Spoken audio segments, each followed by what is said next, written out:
Record. Okay,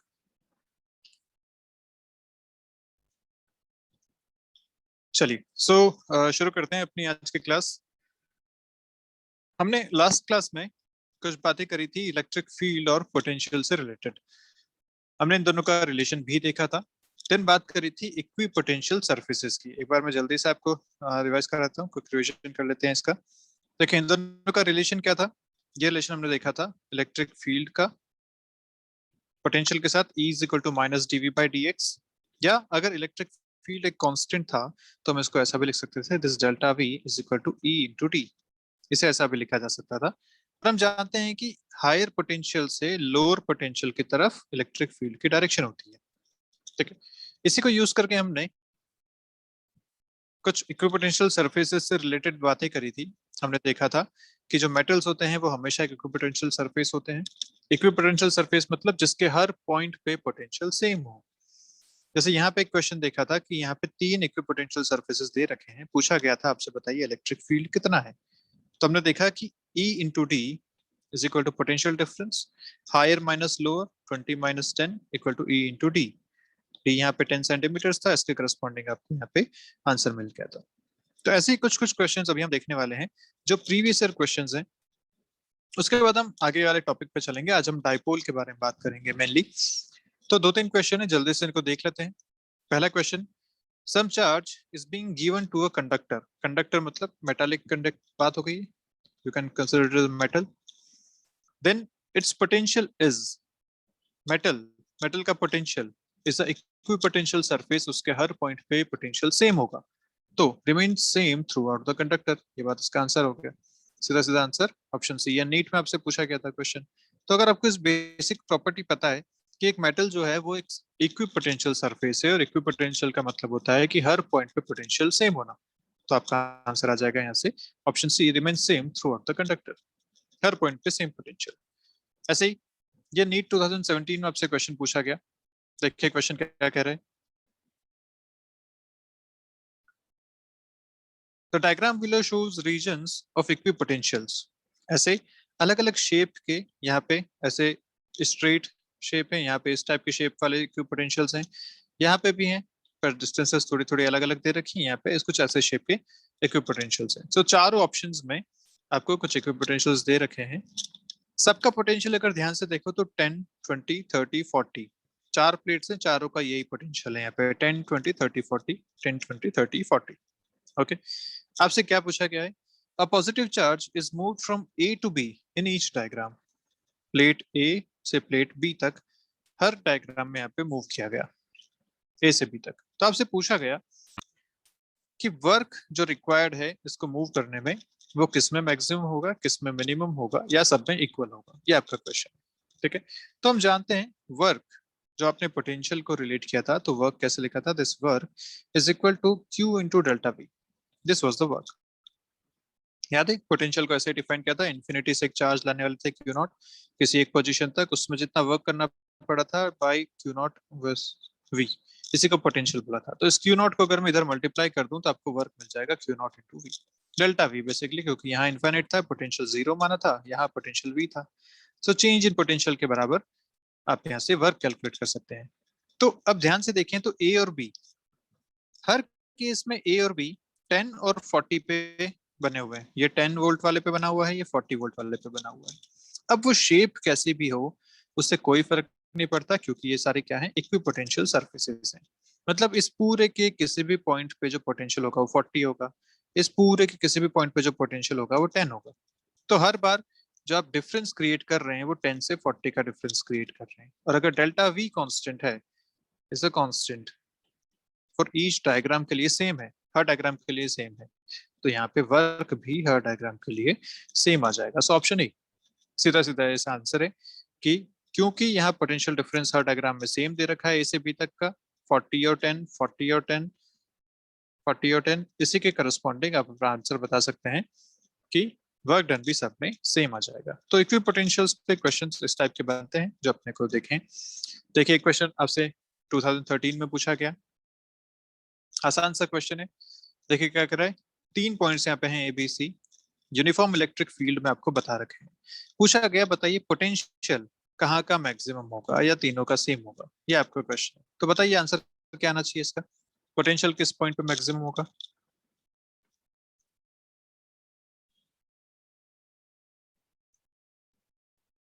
बोलिए क्या answer आना चाहिए। इलेक्ट्रिक फील्ड की डायरेक्शन कैसी होती है?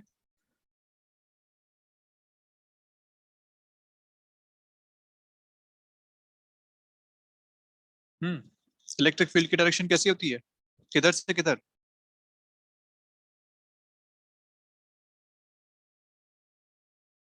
Electric field moves from high potential to low potential, always from high potential to low potential. तो यहाँ पे इलेक्ट्रिक फील्ड की डायरेक्शन देख लो भैया, ये इलेक्ट्रिक फील्ड की डायरेक्शन है, हाई पोटेंशियल से लो पोटेंशियल की तरफ जाना चाहिए, तो obviously this should be maximum, ये उससे कम होगा और ये एकदम कम होगा। तो आपका आंसर यहाँ से मिल गया कि बी इज मैक्सिमम पोटेंशियल। उसके बाद धीरे धीरे ये कम होता जाएगा, तभी तो electric field is in this direction, इस डायरेक्शन में आपको इलेक्ट्रिक फील्ड मिल जाएगा। क्या ये क्वेश्चन क्लियर है, यस और no? Yes sir. Yes sir. ठीक है, तो बेसिक बेसिक जो बातें हैं उन पे बेस्ड ये क्वेश्चन है। एक लास्ट क्वेश्चन करते हैं, देन आगे डायपोल की तरफ चलते हैं। देखिए क्वेश्चन क्या है, charge Q2 is at the center of a circular path with radius r. Okay. Work done in carrying charge Q1 once around this equipotential path would be. ये आपका क्वेश्चन है कि भाई यहाँ पे एक चार्ज रखा है Q2, इसके आसपास एक सर्कुलर पाथ बना हुआ है, इसके सेंटर पे ये चार्ज Q2 रखा हुआ है। ओके, आपसे पूछा गया कि एक चार्ज है Q1, इसको यहाँ से घुमा के यहाँ तक लाना है वापस से, तो कितना वर्क करना पड़ेगा once around this equipotential path.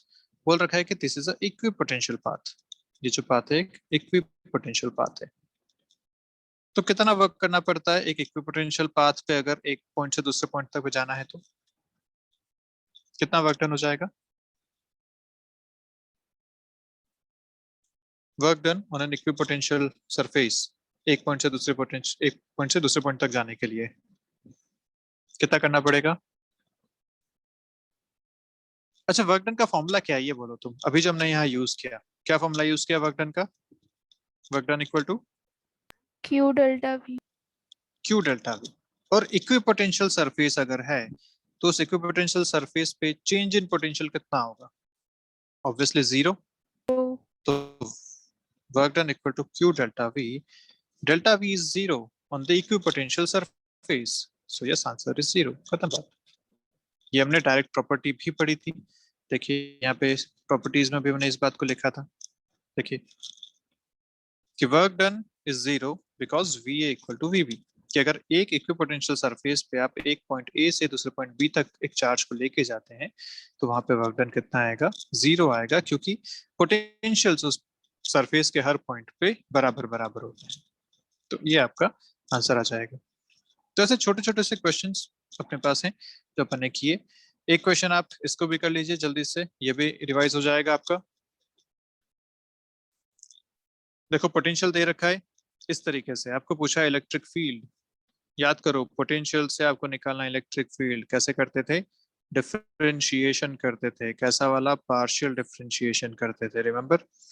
Sorry उल्टा लिख दिया, क्या होता था? E is equal to minus del of V, ऐसा करते थे ना।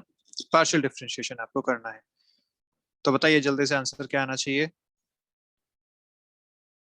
Minus del by del X of V I cap minus del by del X of del y of V J cap minus del by del z of V K cap, और ये आपका V है।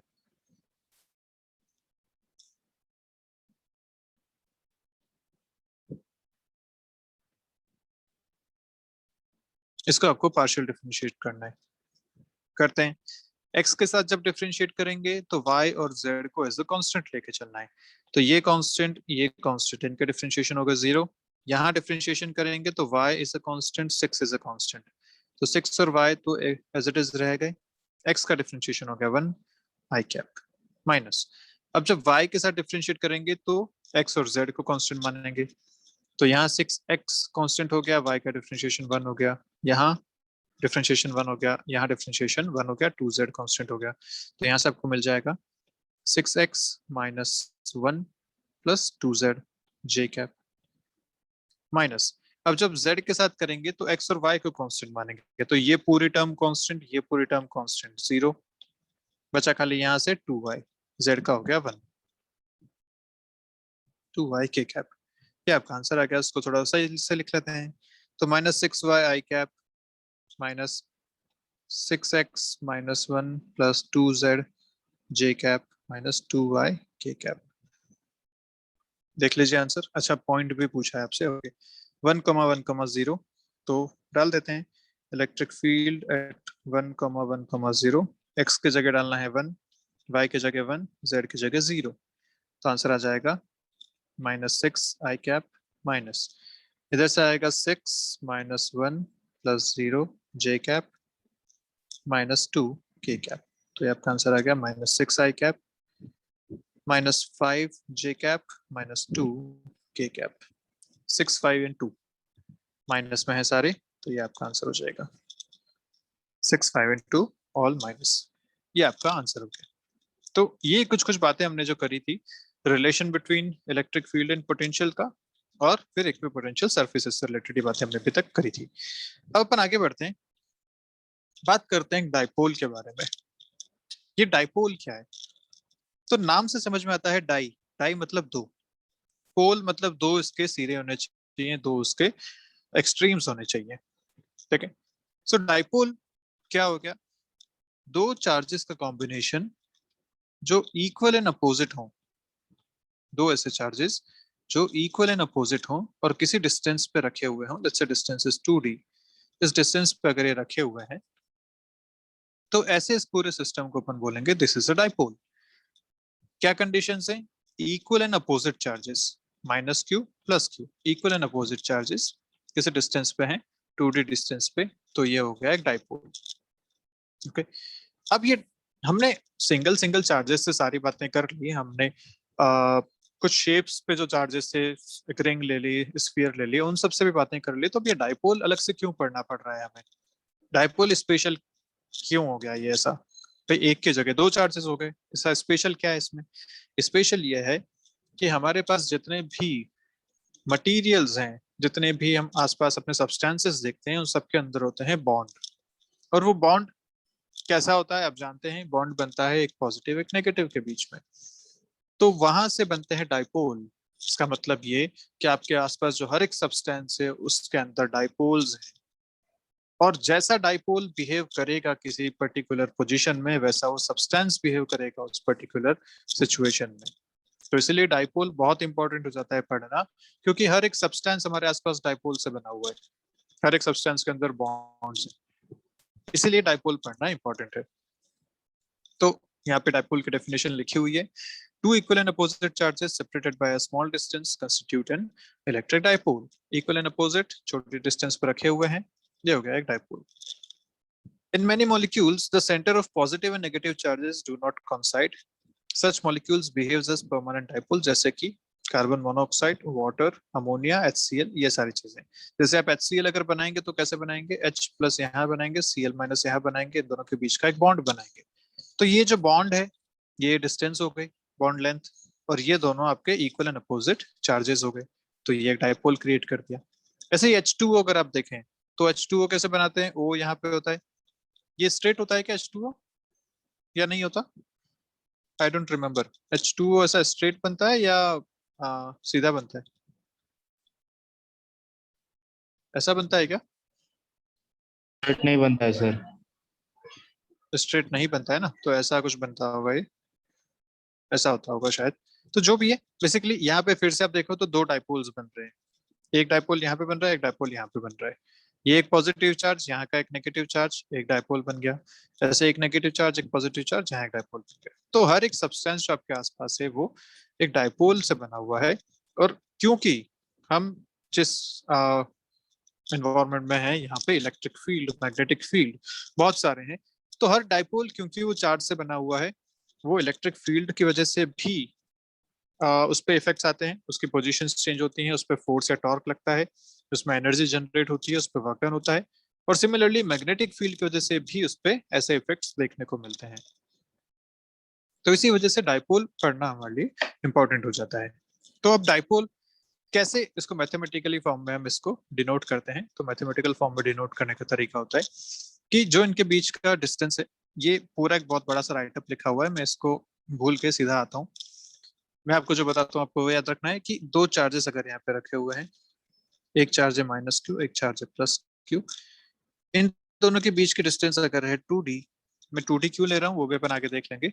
अगर इन दोनों के बीच की distance है 2d, तो यहाँ जो डाइपोल मोमेंट बनेगा वो बनेगा इस डायरेक्शन में, from negative to positive charge, from negative to positive charge, और इसको डिनोट करते हैं p वेक्टर से। और इसकी जो वैल्यू होती है वो होती है 2qd के बराबर, या इसको आप ऐसा बोल सकते हैं चार्ज इनटू डिस्टेंस। डायरेक्शन अपन देख चुके हैं, नेगेटिव टू पॉजिटिव। तो dipole moment is a vector quantity, dipole moment is a vector quantity. Direction इसकी होती है नेगेटिव चार्ज से पॉजिटिव चार्ज की तरफ, और इसका जो मैग्नीट्यूड होता है वो होता है चार्ज इनटू डिस्टेंस, क्योंकि इक्वल एंड अपोजिट चार्ज ले रहे हो तो चार्ज इनटू डिस्टेंस, ये होता है इसका q into 2d is dipole moment, direction negative से पॉजिटिव। ये बात अपने को ध्यान रखनी है, this is important, this is important. तो जेई और नीट में एक एक बार जब इजी क्वेश्चन डाइपोल मोमेंट पे पूछे गए तो उन्होंने सिर्फ 3-4 ऐसे कॉम्बिनेशन ऑफ चार्जेस दे दिया और पूछा कि बताइए इसका डाइपोल मोमेंट कितना होगा। ठीक है, तो अपन वो भी सीखते हैं कि अगर दो चार्जेस हैं तब तो डाइपोल मोमेंट आप सीधा ऐसा बना सकते हैं, कोई दिक्कत वाली बात नहीं है, नेगेटिव से पॉजिटिव आपने एक वेक्टर बना दिया, this is the dipole moment. लेकिन अगर यहाँ पे ज्यादा चार्जेस होते तो आप नेट डाइपोल मोमेंट कैसे बनाएंगे, इस बारे में अपन अभी बात करने वाले हैं। तो यहाँ ये सारी बातें ये लिखी हुई हैं। अब इस पे अगर आते हैं अपन कि क्योंकि डाइपोल मोमेंट एक वेक्टर क्वांटिटी है, डाइपोल मोमेंट एक वेक्टर क्वांटिटी है, तो अगर आपके पास एक से ज्यादा डाइपोल है, मोर देन वन डाइपोल, तो आपको अगर नेट डाइपोल मोमेंट निकालना है तो आप क्या करेंगे, उन सब का वेक्टर एडिशन कर लेंगे। Net dipole moment will be vector addition of all the dipoles, vector addition of all the dipoles, ये आपको मिल जाएगा नेट डाइपोल। तो अगर बहुत सारे चार्जेस वहां पे रखे हुए हैं तो आप डाइपोल्स बनाइए, पेयर्स बना लीजिए, negative positive negative positive, negative से पॉजिटिव की तरफ हर एक का डाइपोल मोमेंट बना लीजिए और उन सबको वेक्टरली ऐड कर लीजिए, तो आपको अपना फाइनल आंसर मिल जाएगा। तो एक छोटा सा क्वेश्चन यहाँ पे है, वो क्वेश्चन करते हैं। देखिए क्या कर रहे हैं, calculate the electric dipole moment for the following charge configurations. तो पहला चार्ज कॉन्फ़िगरेशन ये रहा, आसानी से दिख रहा है, चार्ज प्लस क्यू है, डिस्टेंस 2a है। ओके, बट यहाँ पे एक बात देखिए ध्यान से, ध्यान देने वाली बात क्या है कि यहाँ पे कोई भी नेगेटिव चार्ज नहीं है। देखिए ये भी पॉजिटिव चार्ज है, ये भी पॉजिटिव चार्ज है, तो ये दोनों मिलकर डाइपोल नहीं बनाएंगे, ये दोनों मिलकर भी डाइपोल नहीं बनाएंगे। क्यों?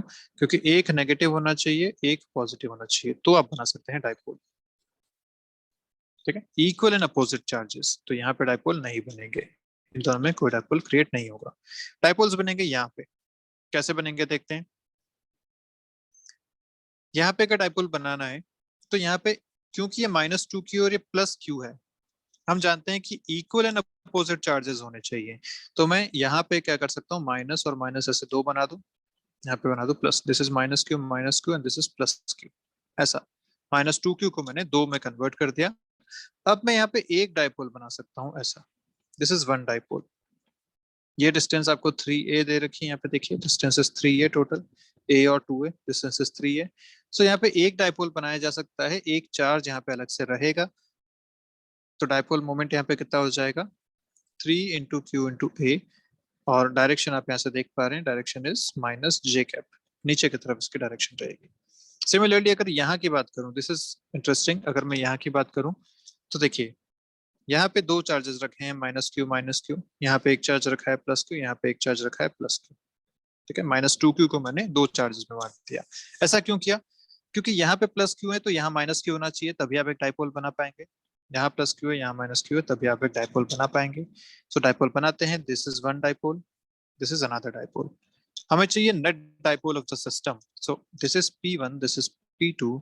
हमारे लिए जो P नेट बनेगा वो बनेगा vector sum of these two, P1 plus P2। ये तो इनको हमें पहली बात वेक्टर में लिखना पड़ेगा। तो वेक्टर्स में कैसे लिखें? डिस्टेंस अपने को पता है, ये और ये सारे डिस्टेंसेस जो आपको दे रखी हैं वो ए दे रखी हैं। ये डिस्टेंस ए है, ये डिस्टेंस ए है, और ये डिस्टेंस भी ए है। तो कैसे लिखेंगे? देखो, अपने को चाहिए यहाँ से यहाँ तक के डिस्टेंस।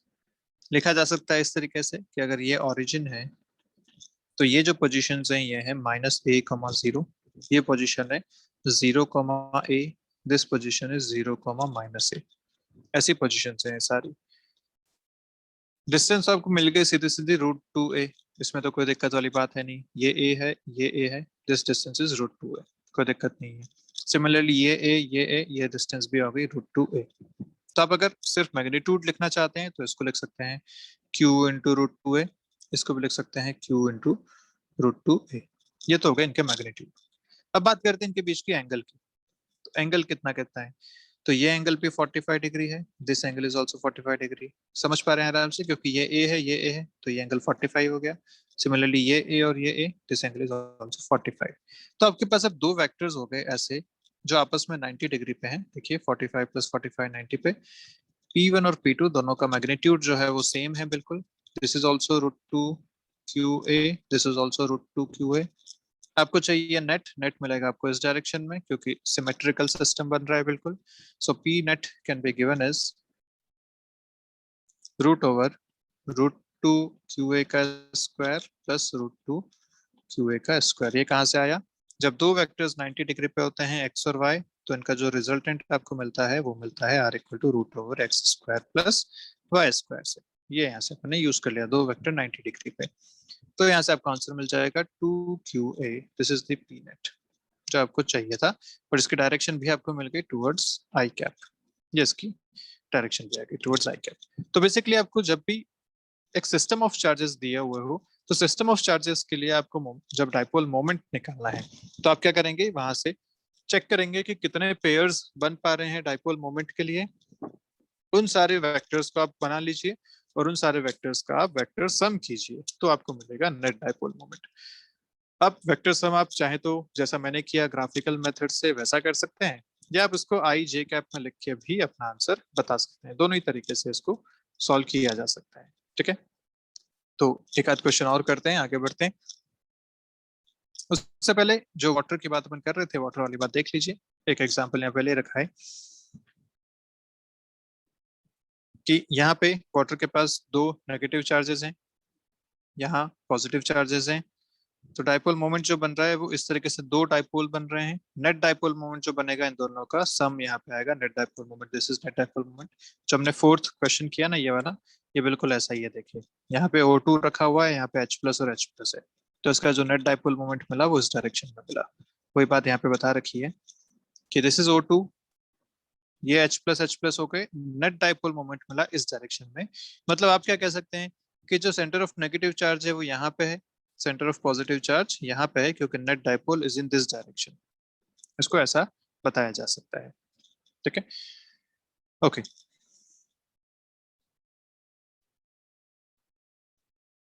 इलेक्ट्रिक फील्ड का क्वेश्चन करने से पहले अपन इस पे एक दो क्वेश्चंस पहले और कर लेते हैं। तो एक क्वेश्चन आपको दिया गया डाइपोल से रिलेटेड, बड़ा आसान सा क्वेश्चन है। क्वेश्चन क्या कह रहा है देखिए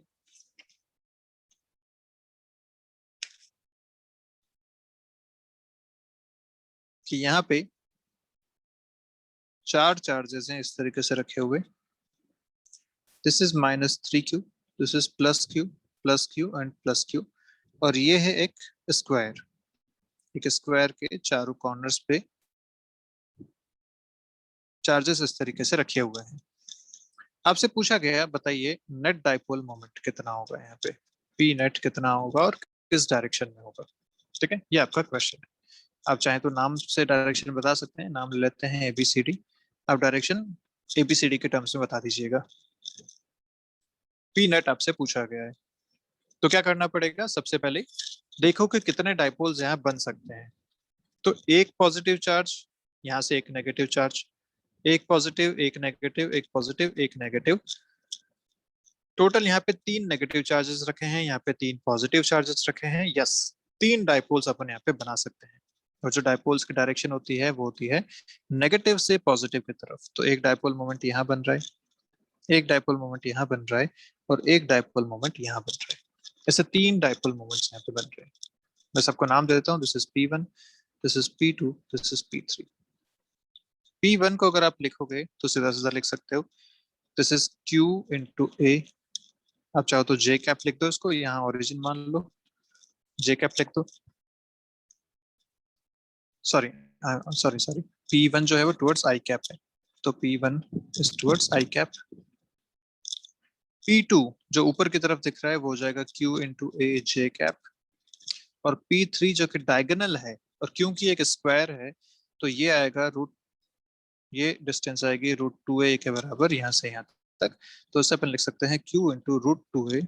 और ये जो डायरेक्शन है इस डायरेक्शन में, ये कौन सी डायरेक्शन कहलाती है? ये होती है आई कैप प्लस जे कैप वाली डायरेक्शन, ए आई कैप प्लस ए जे कैप। कैसे बना सकते हो आप इस वेक्टर को? ये इन दोनों का सम है, तो ये ए आई कैप है, ये ए जे कैप है, इनसे मिलके बनता है ये। तो आप चाहो तो उसको ऐसे लिखो, Q इंटू ए आई कैप प्लस ए जे कैप। आप चाहे तो ऐसा भी इसको लिख सकते हैं। कैसे? इसका आप मैग्नीट्यूड लेंगे, √2a मैग्नीट्यूड आएगा, √2a क्यू डाइपोल मोमेंट बन रहा है। कोई दिक्कत वाली बात यहाँ पे नहीं है, ठीक है। सो आपका फाइनल जो आएगा क्या आएगा? P net is equal to P1 plus P2 plus P3। ये आपका आंसर आ जाएगा यहाँ से। तो आई वाले दो ऐड हो रहे हैं तो हो जाएगा 2QA I cap plus 2QA J cap. This is the net dipole moment. ये आपका फाइनल आंसर आ जाएगा। तो आप चाहें तो उसको आई जे में लिख के करें, या फिर और क्या कर सकते हैं, देखिए फिर से बनाते हैं। ये 3 डाइपोल मोमेंट्स हैं, P3, P2, P1। ये था A इंटू क्यू, ये भी था A इंटू क्यू, और ये था √2a इंटू क्यू। ऐसा है। ये एंगल 45 डिग्री है क्योंकि स्क्वायर है, स्क्वायर में जो डायगोनल से एंगल बनता है 45 डिग्री बनता है। अब मैं क्या करता हूँ, इनके कंपोनेंट्स ले लेता हूँ। इसके कंपोनेंट्स लूंगा इस डायरेक्शन में, ये वेक्टर है, 45 डिग्री पे कंपोनेंट लूंगा इस डायरेक्शन में। तो इसका जो कंपोनेंट इधर आएगा, कंपोनेंट मैं इससे बनाता हूँ, कंपोनेंट जो इधर आएगा वो आएगा √2a क्यू कॉस 45 डिग्री। ऐसे इस तरह जो कंपोनेंट आएगा वो आएगा √2a क्यू साइन 45 डिग्री। ध्यान से देखिए, तो cos 45 sin 45 होते हैं 1/√2, 1/√2, √2 से √2 कैंसिल हो जाएगा इधर भी। तो बच्चा आपके पास फिर से ए क्यू और ए क्यू। तो यहाँ टोटल हो गया ये पहले वाला ए क्यू, और इधर से भी आया ए क्यू, सो आंसर आया 2a क्यू। सिमिलरली यहाँ से इन दोनों को जब ऐड करेंगे तो भी यहाँ से आंसर आएगा 2a क्यू। तो वही आपका आंसर आ गया। देखिए यहाँ भी था 2a Q I cap, 2a Q J cap. तो ये आपके फाइनल आंसर आ जाएंगे, ठीक है। तो दोनों ही तरीके से कर सकते हैं, चाहे आप इसको आई और जे में इस तरीके से एनालिटिकल फॉर्म में लिख के क्वेश्चन करें, या फिर आप चाहें तो इनको ग्राफिकल फॉर्म में कंपोनेंट्स लेके आंसर बताएं। दोनों से आपको आंसर बिल्कुल सेम मिलने चाहिए। ये आपके आंसर हो जाएंगे for this moment of dipole moment. क्या यहाँ तक क्वेश्चन क्लियर है सारे? यस और नो? Yes, sir. सभी लोगों को? बाकी लोग भी आंसर दीजिए। Yes, sir. Yes sir. Yes, sir. ठीक है, चलिए तो अब एक अच्छा सा क्वेश्चन करते हैं, थोड़ा सा इससे रिलेटेड। क्वेश्चन कुछ ऐसा है जो जेई में पूछा जा चुका है। जेई में थोड़ा सा इस टाइप के क्वेश्चन पूछते हैं, बहुत आसान से क्वेश्चन नहीं पूछते। अब ये ऊपर जो क्वेश्चन था ये नीट वाले बच्चों के लिए था, बड़ा आसान सा क्वेश्चन था, वेक्टर सम करना था। जेई वाले बच्चों के लिए इससे थोड़ा सा और एडवांस लेवल का क्वेश्चन पूछेंगे, थोड़ा सा एक एक्स्ट्रा आपसे इसमें क्वेश्चन होगा। क्वेश्चन क्या है? क्वेश्चन कुछ ऐसा है कि ये आपको एक्सेस दे दी, यहाँ पे बना दिया आपका एक,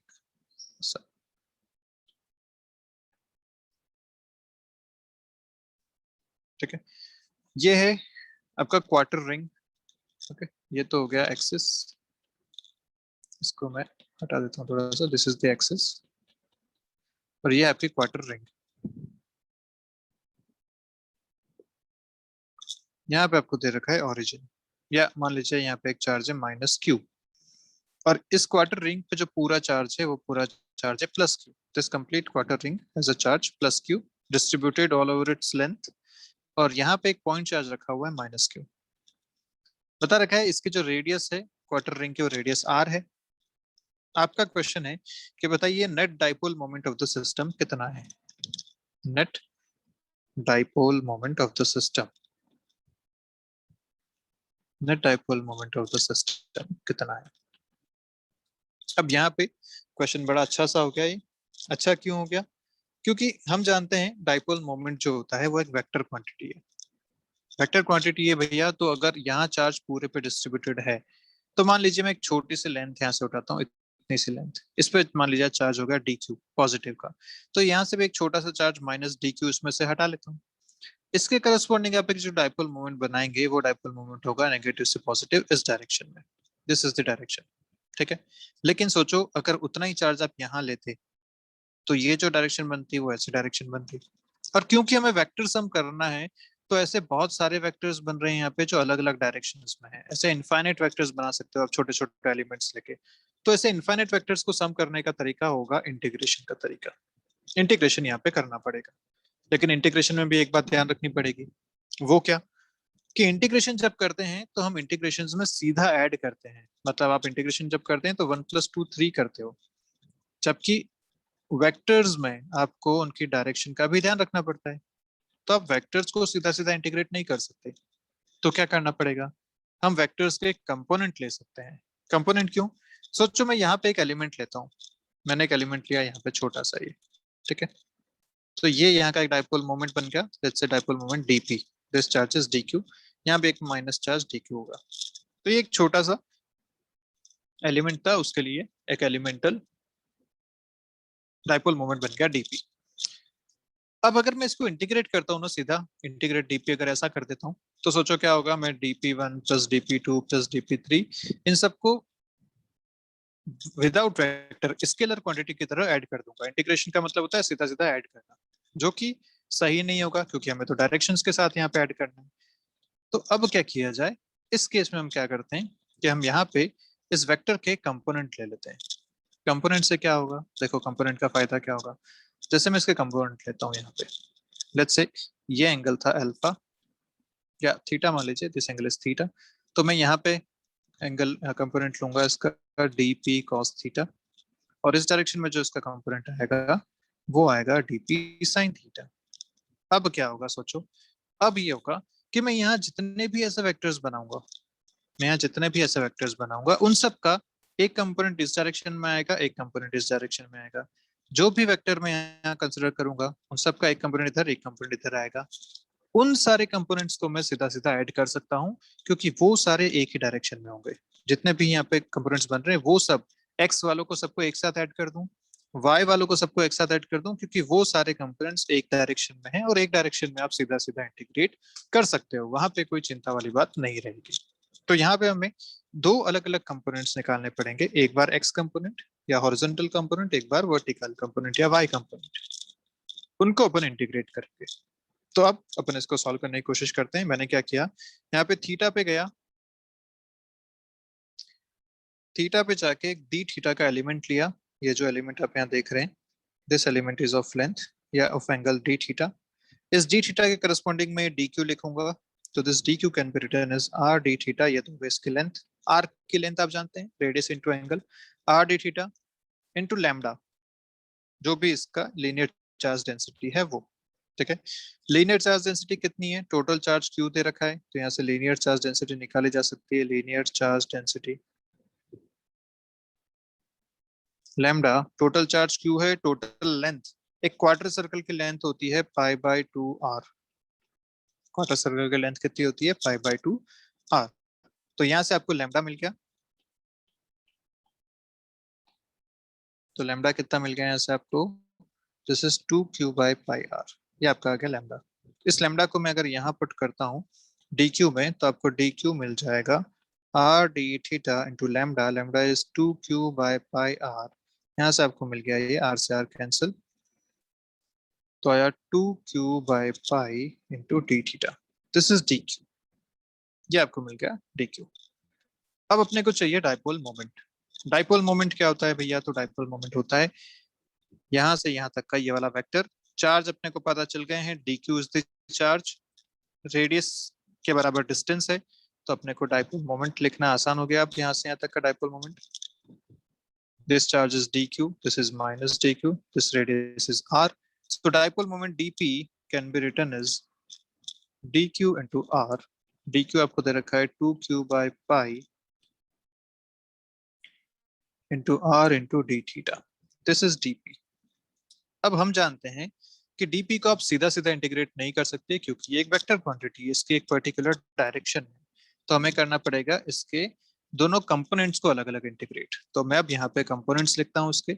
इसका जो हॉरिजॉन्टल कंपोनेंट है वो लिखा जा सकता है dp cos थीटा, और इसका जो वर्टिकल कंपोनेंट है उसको लिखा जा सकता है dp sin थीटा। देख लीजिए कैसे, ये जो वेक्टर है, इस वेक्टर के दो कंपोनेंट्स, जिधर थीटा उधर cos theta, so this is dp cos theta, this is dp sin theta. अब मैं इनको इंटीग्रेट करूंगा, सो नेट हॉरिजॉन्टल जो मुझे मिलेगा वो मिलेगा integral dp cos theta. dp के वैल्यू यहाँ पुट करता हूँ, dp के वैल्यू है आपके पास 2q by pi into r integral cos theta d theta. ये आपको वैल्यू मिल गई यहाँ से। देखिए ये पूरी चीज तो कांस्टेंट है, इंटीग्रेशन से बाहर लिख दी, cos थीटा d थीटा ये अपने को इंटीग्रेट करना है, ठीक है। ऐसे इधर जब इंटीग्रेट करूंगा तो मिलेगा आपको 2q by pi r integral sin theta d theta. ये आपके इंटीग्रेशन होंगे।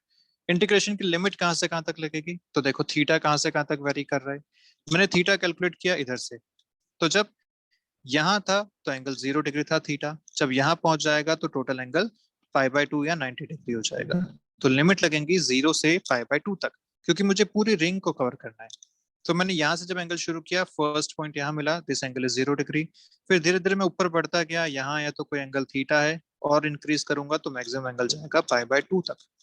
तो लिमिट इज फ्रॉम 0 to π/2, 0 से π/2, 0 से π/2। इंटीग्रेशन पता है अपने को, cos थीटा का होता है sin थीटा, sin थीटा का होता है minus cos theta, so 2q by pi r, यहाँ से आया sin थीटा 0 से π/2, इधर से आया 2q by pi r minus cos theta 0 से π/2। डिफरेंशिएशन इंटीग्रेशन में ध्यान रखना, cos का डिफरेंशिएशन होता है माइनस साइन, इंटीग्रेशन होता है प्लस साइन, ठीक है, तो इस बात का ध्यान रखिएगा। सॉल्व करते हैं, लिमिट्स लगाते हैं, तो ये हो जाएगा r, यहाँ से आएगा sin π/2 is 1, sin 0 is 0, यहाँ से आएगा माइनस बाहर ले लेता हूँ मैं ऑलरेडी, तो cos π/2 is 0 and cos 0 is 1। तो अब देख लीजिए आपके पास आंसर आ चुके हैं। आंसर क्या क्या आ गया? फाइनल जो मैं लिख सकता हूँ p नेट, x कंपोनेंट जो है